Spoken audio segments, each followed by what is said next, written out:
Այսօր խաղաղությունը ո՞րն է։ Ուզում եմ մի հատ հասկանամ, ես այն օրն էլ հարցազրույց տվել եմ։ Խաղաղությունը նա է, որ Ադրբեջանը բոլոր սարերի վրա նստած զենքով, զորքով, թելադրանքով, որ էս պտի տակ,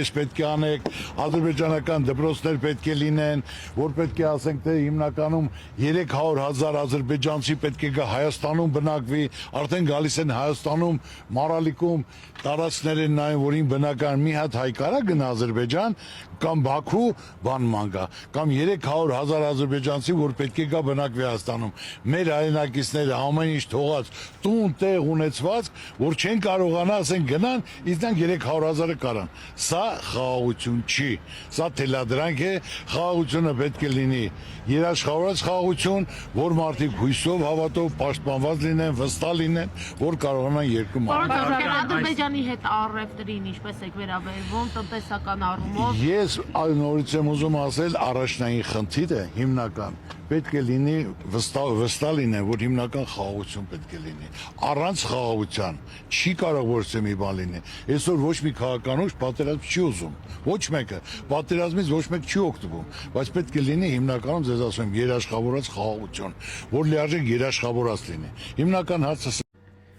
Շատ ճիշտ խոսքեր, պարոն Ծառուկյան։ Սա այն թեման է, որի մասին մենք միշտ խոսում ենք սոցիալական ցանցերում, ուղիղ եթերներում։ Խաղաղությունը միակողմանի չի լինում։ Պահանջները միակողմանի չեն լինում։ Մեկ կողմը պահանջում է, այն մի կողմն է գլուխը կախ, այդ պահանջանքները կատարում է խոնարհված հարսի պես։ Բա մենք այդ ազգնենք եղել, որ գլուխներս կախկցենք։ Մեր երկրի ղեկավարը այսօր մեզ այդ օրն ակցել։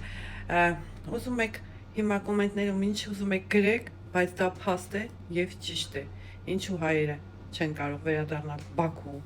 Ինչու հիմա չեն գնում այնտեղ նկարահանումներ չեն անում, սոցիալական ցանցեր չեն գցում։ Հա? Ինչ կանեն այդ հայերին։ Կաքսորեն Սիբիր սպիտակ արջերի մոտ, կամ էլ пожизненный заключение։ Բա, այ ասելիքներս էտա։ Ընտրեք այն մարդուն, որը որ իր երկիրը, իր կյանքից շատ կսիրի, որը որ իրոք կմտածի իր ապագա սերունդի մասին, ոչ թե մենակ իր գրպանի մասին։ Այս է կարևորը։ Մի կտոր հող իր հայրենիքից չի տա թշնամուն։ Նամանավանդ որ այդ հողի համար արյուն է թափվել։ Մեր բալիկների, մեր երեխեքի արյունը։ Այդ ծնողները հիմա ոնց նայեն այդ ֆալշիվի խաղաղությանը միակողմանի։ Դե բերեք մենք էլ Ադրբեջանի կողմից կրվածներին դատապարտենք մեր երկրում ցմահ, ովքեր մասնակցել են այդ պատերազմի որևիցե իրադարձություններին։ Համաձայն եք։ Ով է իրենց իրավունք տվել այն մարդիկ, ովքեր պատերազմի մասնակից են, դատապարտեն։ Ով են իրանք ընդհանրապես, որ հային վերք վերցնեն։ Ծիծաղալու է շատ։ Այս ինչ օրի մեզ հասցրեցիք։